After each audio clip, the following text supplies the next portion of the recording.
जय श्री राम। जय संकट मोचन हनुमान जी महाराज। जय गुरु गुरुदेव श्याम जी बापू। हनुमान चालीसा में આજની છુપાઈ राम रचायन तुम्हारे पासा सदा रहो रघुपति के दासा। गई છુપાઈ में આપણે સમજ્યા કે અષ્ટ સિદ્ધિ નવ નિધિ કોને કહેવાય। આજે સમજવાની કોશિશ કરીએ कि राम रसायन तुम्हारे पासा सदा रहो रघुपति के दासा। तो અહીં ઘણા અર્થોમાં એવા અર્થો નીકળે છે કે રામ રસાયણ છે, તો ઘણા એમ કહે છે કે રામ નામ રસાયણ છે। રસાયણનો અર્થ થાય રસ વત્તા અયન એટલે કે ગતિ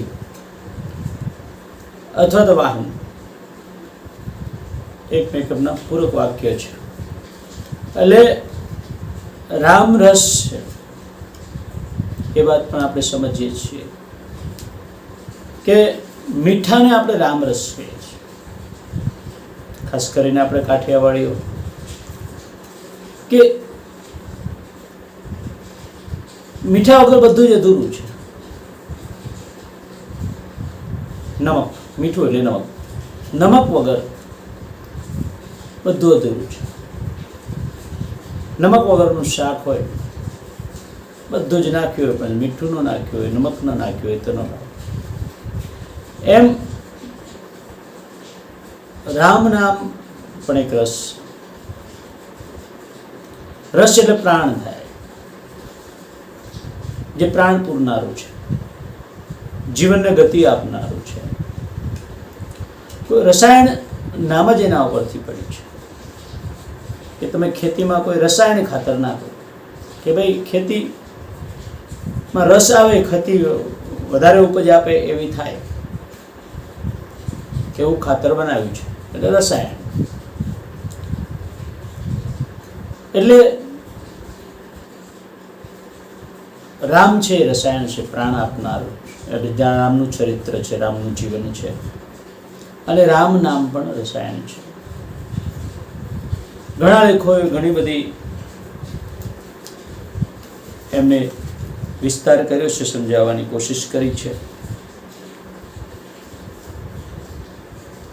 કે રામ રસાયણના વિવિધ અર્થઘટન થયા છે। આધ્યાત્મ બુદ્ધિ સ્વરૂપે વિશે જાગૃત કરીને પરમ તત્વ સાથે આપણું અનુસંધાન કરનારી બુદ્ધિ એ રામ રસાયણ કહેવાય છે, એવું પણ લખ્યું છે। એટલે ઘણી બધી રીતે અલગ અલગ રીતે વ્યાખ્યાઓ રામ રસાયણની થઈ છે, પણ મને આજ ગુરુ કૃપાથી જેવું કહે છે, સાચું ખોટું રામ જાણે, અને આપ કદાચ જાણતા હોય તો આપ જ એનું તુલ્ય કરીને સમજજો। આખી છુપાઈ વાત છે તો એનો અર્થ એવો થાય કે રામ રસાયન તુમ્હારે પાસા સદા રહો રઘુપતિ કે દાસ। હમણાં જ મેં એક અર્થઘટન વાંચ્યું, એમાં લેખકનું કહેવું એવું છે કે રામ નામનું રસાયણ, રામ રૂપનું રસાયણ તમારી પાસે છે। રામ સ્વયં, કેમ કે રામ નામ તો આમાં લખ્યું નથી। રામ રસાયણ તુમ્હારે પાસા સદા રહો રઘુપતિ કે દાસ। તમારી પાસે રામ રસાયણ છે, તમારી પાસે રામ છે જે પ્રાણ આપનારું છે, ગતિ આપનારા છે। સદાય એના દાસ બનીને રહો। પણ રામ નામને રસાયણ કહ્યું છે।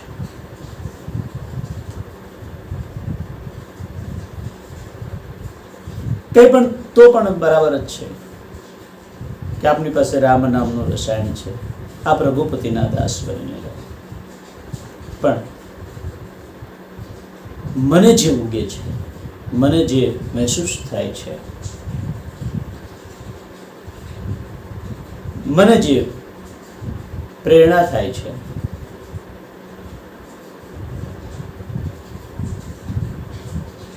એમાં અને બંધબેસત પણ આવે છે કે રામ રસાયન તુમ્હારે પાસા, સદા રહો રઘુપતિ કે દાસા. કે રામ તમારા બધા જ કામ સજાવીને રાખશે, તમારા પાસા, તમારા જીવનના જે કાંઈ પડાવ છે, જે કાંઈ કાર્યો છે, જે કાંઈ છે, એ બધું બધાની રચના કરશે ભગવાન શ્રી રામ.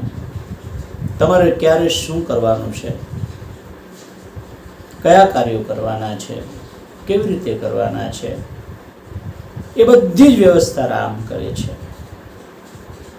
રામ રસાયન તુમ્હારે પાછા, સદા રહો રઘુપતિ કે દાસ. તમે સદાય ભગવાનના દાસ બનીને રહો. તુલસીદાસજી કહે છે હનુમાનજીને કે રામ રસાયન તુમ્હારે પાસા, સદા રહો રઘુપતિ કે દાસા. કેમ કે એના ઉપર બીજું પાછું છપાઈ અને બંધબેસતી આવે છે કે તુમ્હારો ભજન રામ કો પાવે, જન્મ જન્મ કે દુઃખ બિચરાવે. અને તમારું જે જીવન છે દાસ કી ભર્યું, એક સેવક તરીકેનું એકદમ દાસ બનીને આપ જીવ્યા છે. એ જ ભજન કે તમે જો આપણે પહેલા પણ વ્યાખ્યા કરી, ભજનનો અર્થ એ ન થાય ગાવું, ભજનનો અર્થ એ પણ ન થાય કોઈ બની બેઠેલા ગુરુ પોતાની મહત્વાકાંક્ષા પૂરી કરવા માટે બે ચાર શબ્દ લખે, જેનું આચરણમાં કંઈ ન હોય, ફક્ત એમણે લખ્યું હોય, અને એ લખ્યું હોય અને નીચે પછી એનું નામ લખી નાખ્યું હોય કે ફલાણા ફલાણા કે છે આમ, પણ એના જીવનમાં કંઈ ન હોય, તો એ ભજનને ભજન ન કહેવાય. અને એમાં કદાચ પ્રભુ ગુણ ગાયેલા હોય તો એના કીર્તન કહેવાય, કે પ્રભુની કીર્તિ લખેલી છે એમાં, અને એ કીર્તિ આપણે ગાઈએ છીએ તો એને કીર્તન કહેવાય, ભજન ન કહેવાય. ભજન તો એને જ કહેવાય કે જેને ભાંગ્યું હોય, એક એક પળ એની બરોબર મથ્યા હોય કે કેવી રીતે જીવ્યા હશે, કેવી રીતે કર્યું હશે, શું કામ કર્યું હશે, કેટલી પરિસ્થિતિઓનો સામનો કરવો પડ્યો હશે. જેવી રીતે આધ્યાત્મિકને લઈને, બ્રહ્મને લઈને ગંગા સતીએ ભજન લખ્યા છે, એના ભજન કહેવાય, કેમ કે એને બ્રહ્મને ભજ્યા છે.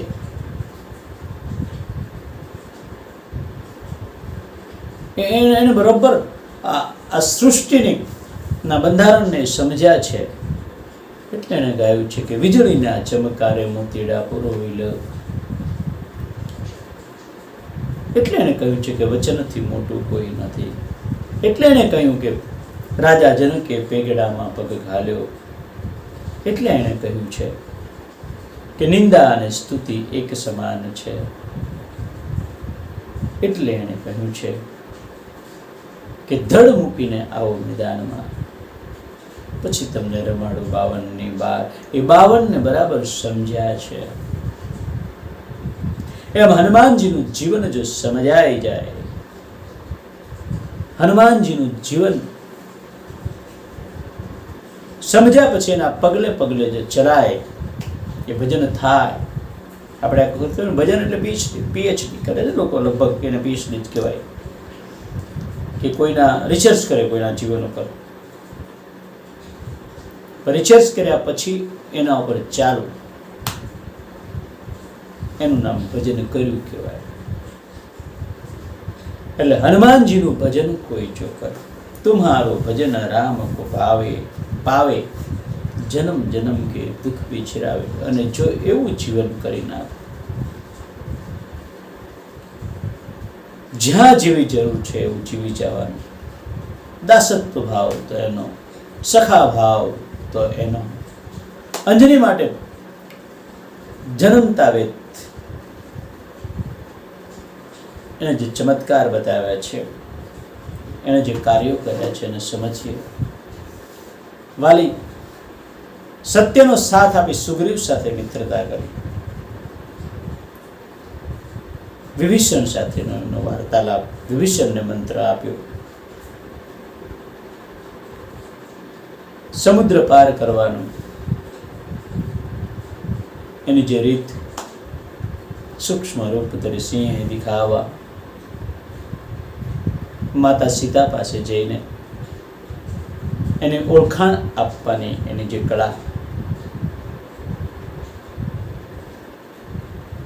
એ બધું જ એનું જીવન એક એક ક્ષણ, એક એક પળ એનામાંથી શીખવા જેવું. અને જો ખરેખર એના પગલે ચાલીએ, કોઈ પણ આશા નહીં,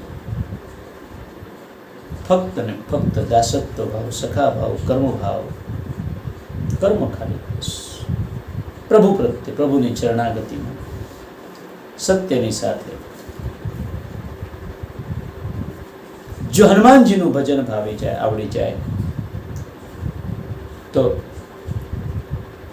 તુમ્હારે ભજન રામ કો પાવે, જન્મ જન્મ કે દુઃખ વિચ્છેદા. કેટલાય જન્મના દુઃખ હોય તો ટળી જાય. જો હનુમાનજી જેવી શરણાગતિ પ્રાપ્ત થાય, આજ કોઈનામાં શરણાગતિ જ નથી, કોઈનામાં ધીરજ નથી. લાલચથી ભરેલો અને લોભથી ભરેલો માણસ છે જ પોતાનું ધાર્યું ન થાય તો ક્રોધમાં આવી જાય, અને ધાર્યું થાય તો મદમાં આવી જાય.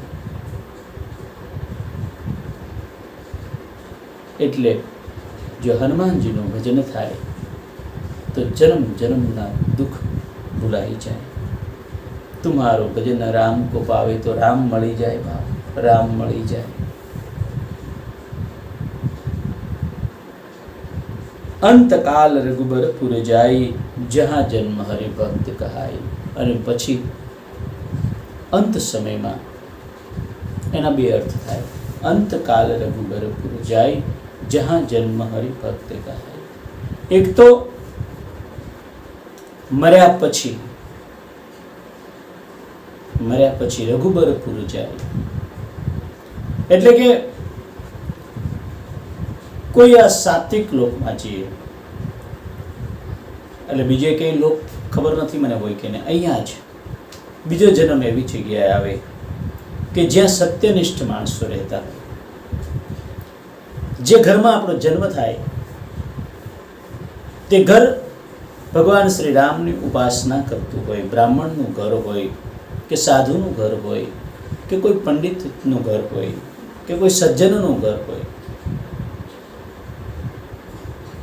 તેનો માહોલ આજુબાજુનો રામમય હોય, તેનું કાર્યક્ષેત્ર જે આગળ જતા બને એ પણ રામમય બને. ધારો કે કોઈ કથાવાચક બને, કોઈ મંદિરનો પૂજારી બને, અથવા તો કોઈ મોટો સંત બને, પણ એ આજુબાજુનો માહોલ આખો રામમય હોય. એટલે આવતા જન્મમાં આ જન્મે જે એને સાધના કરી છે, એ સાધનામાં આવતા જન્મે એને વધારો થાય, એને સારું પ્લેટફોર્મ મળે, સારી જગ્યા મળે, વધારેમાં વધારે સાધના કરવાની સહજતા પ્રાપ્ત થાય, સગવડતા પ્રાપ્ત થાય. આજે ધારો કે દાખલા તરીકે એક વાત છે કે ભાઈ કોઈ મોટો પંડિત થઈ જાય, કોઈ મોટો પંડિત, મને ત્યારે શબ્દ નહીં સાંભળે, પણ કોઈ પછાત વર્ગમાંથી આવે અને હોય પંડિત, અથવા તો વૈશ્યમાંથી આવે હોય પંડિત, અથવા ક્ષત્રિયમાંથી આવે હોય પંડિત, પણ એની ગણના એટલી બધી નહીં થાય. એની બરાબરીમાં કદાચ બ્રાહ્મણ કે સાધુનો દીકરો અડધો પણ જ્ઞાનીમાં કદાચ થોડો ઓછો પણ હોય તો પણ એના માટે પ્લેટફોર્મ સીધું મળી જાય કે ભાઈ એ વાંચી શકે કથા, એ બ્રાહ્મણ છે, એ સાધુ છે, સાધુ સિવાય કોઈ વ્યાસી વેચી ના શકે. એક પ્લેટફોર્મ મળે, ન ફાવતું હોય તો બીજા એને શીખવાડે અને એને ગતિ મળે. એવી રીતે આવતા જન્મમાં તેને વધુ સગવડતા મળે, વધુ પ્રોત્સાહન મળે, વધુ સહજતા પ્રાપ્ત થાય અને એની આજુબાજુ રામમય વાતાવરણ બન્યું રહે. પણ એ થઈ આવતા જન્મની વાત. પરંતુ આ અંતકાલ લખ્યું છે. અહીં એવું નથી લખ્યું કે આવતા જન્મે રઘુબરપુર જાય, અગલે જન્મ રઘુબરપુર જાય, જહાં જન્મ હરિભક્ત કા, એવું નથી લખ્યું. અહીં એવું લખ્યું છે કે અંતકાલ રઘુબરપુર જાય, જહાં જન્મ હરિભક્ત કા. તમે હનુમાનજીનું ભજન કરતા જાઓ તો તમને રામની પ્રાપ્તિ થશે, અને રામની પ્રાપ્તિ થશે તો ધીરે ધીરે ધીરે ધીરે ધીરે તમારી આજુબાજુ એવો માહોલ બનતો જશે, એવો માહોલ બનતો જશે. તમે રામમય બનતા જશો. તમારી નજીક છે રામના ભક્તો હશે એ જ આવતા જશે. આપણે જેમ અષ્ટસિદ્ધિ નવનિધિમાં મોરારી બાપુની વાત લીધી, આમાં પણ મોરારી બાપુને લે. આજ તમે જાઓ મોરારી બાપુની કથા સાંભળવા, તો બધા જ રામ ભક્તો હશે. એના અનુયાયીઓ હશે એ રામ ભક્ત હશે. એને સાથ સહકાર આપવાવાળા હશે એ રામ ભક્ત હશે. એનો પરિવાર હશે એ રામ ભક્ત હશે. એની ઉપર જે સલાહ સૂચન આપવાવાળા કદાચ ગુરુ પદના લોકો જે હશે, સાધુ સંતો આ તે બધા, એ પણ રામ ભક્ત હશે. અરે એની પાસે આવતા નેતાઓ પણ રામમય હશે. અરે એની પાછે આવશે તો ત્યારે તો થઈ જ જશે, કદાચ બહાર નહીં હોય. એની નજીક આવતો, એના એરિયાની અંદર આવતો, કહેવાનો ભાવાર્થ એની જે ઓરા, લોકો ઓરા કહે છે ને અત્યારે, હા, પણ એની વિસ્તારવાદી ઓરા, એની ઓરાની અંદર આવતો દરેક માણસ દુષ્ટ હશે તો પણ રામ ભક્ત થઈ જશે. એટલે કદાચ વિધર્મી હશે તો પણ એની પાસે આવતા આવતા રામ ભક્ત થઈ જશે. પછી ભાઈ દૂર ગયા પછી પાછો થયો નહીં થઈ જાય, પણ એની નજીક આવશે એટલે રામ ભક્ત થઈ જશે. એટલે એ જ્યાં જશે ત્યાં એને તો અયોધ્યા જ સાથે હશે, રઘુબરપુર જ સાથે હશે, એમ તો રામ રાજ્ય જ સાથે હશે. એટલે અહીં તુલસીદાસે કદાચ એવા સંદર્ભમાં લખ્યું છે કે તુમ્હારો ભજન રામ કો પાવે, જન્મ જન્મ કે દુઃખ બિચરાવે, અંતકાલ રઘુબરપુર જાય, જહાં જન્મ હરિભક્ત કહાય. અને હવે પછીની છુપાઈ છે, ઓર દેવતા ચિત્ત ન ધરઈ, હનુમંત સે સર્વ સુખ કરી, સંકટ કટે મિટે સબ પીડા, જો સુમિરે હનુમંત બલબીરા. એ પણ આપણે સમજવાની કોશિશ કરીશું કે ઓર દેવતા ચિત્ત ન ધરી એવું કેમ કહ્યું, તો સમજશું. જય શ્રી રામ, જય સંકટ મોચન હનુમાનજી મહારાજ, જય ગુરુ ગીર શ્યામજી બાબા.